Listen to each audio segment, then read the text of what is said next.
So I wanted to talk to you guys about the most important, a very, challenging time in a person's life, love and dating. And it's a very challenging thing, in the modern age even. So, sorry, I forgot I wrote that on that slide.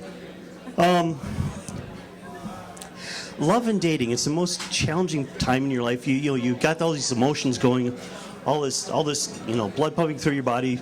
Don't know what to do. It's uncomfortable. You're uncomfortable. You're not familiar with how you feel, and you want to think about a good mate, and trustworthiness is one of the most common, most important things you need to think about. You guys, you got me on this one. No, I'm sure it is. Boy, if that's going to stick with me for a while. I mean, and this is very true. Have you ever noticed when you're with the opposite sex, if you will, and they get a little excited, a little anticipatory, whiskers seem to grow, it just gets a little bit, they start doing this, this kind of thing. So you can tell. It's unfortunately for us males, it's a dead giveaway. What we're looking for when the time is right.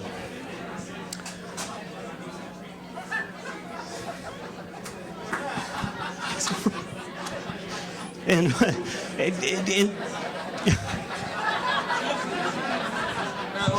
go back to that for a second. Which one?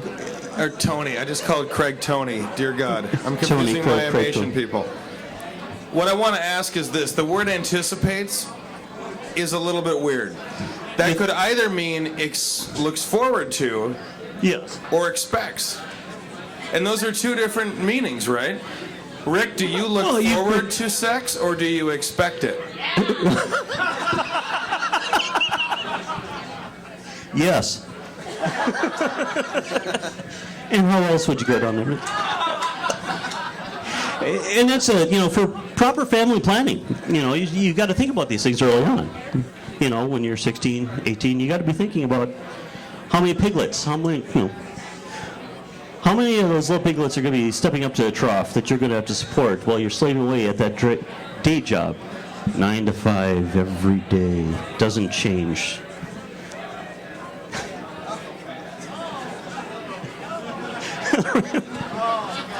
Oh, I did. That's awesome.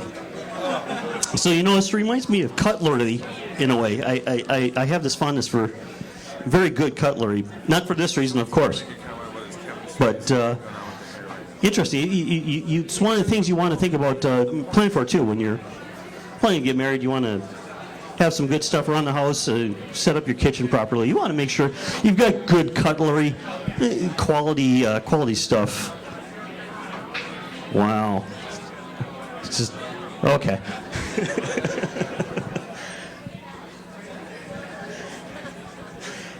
And you know what? You got me on this one too, Craig. Because, okay, I don't know her name. You date a lot of celebrities. Yeah, what? Yes. Oh, I don't want to deny it, but it's a minor truth. Wealthy does help. I know it is a great attraction. It's a great attractor for some people of the opposite sex. When you have money, it definitely brings them into the fold, doesn't it? So. And of course, there's always a theory. There's always an algorithm that can help you with everything in your life, and love is no different in this. And so here we have the attractiveness scale by a number of people dated, and according to this, we fall right in here somewhere. Yeah.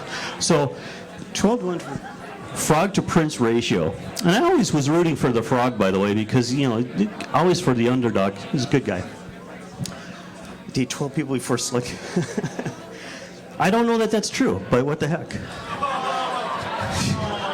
Now, who can... This is my buddy. His name is not Fido, it's Fred, by the way. And the sad, dejected look is sometimes easy to spot, but we'll move into this guy.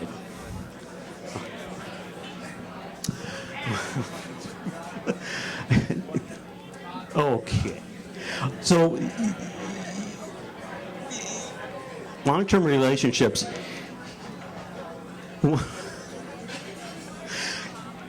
Boy, you know, how many people have got experience with this too, by the way? You know, where you've got, no, one?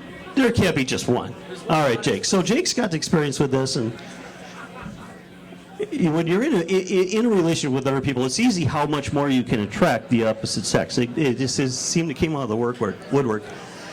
And it gives you that uncomfortable feeling you have to deal with.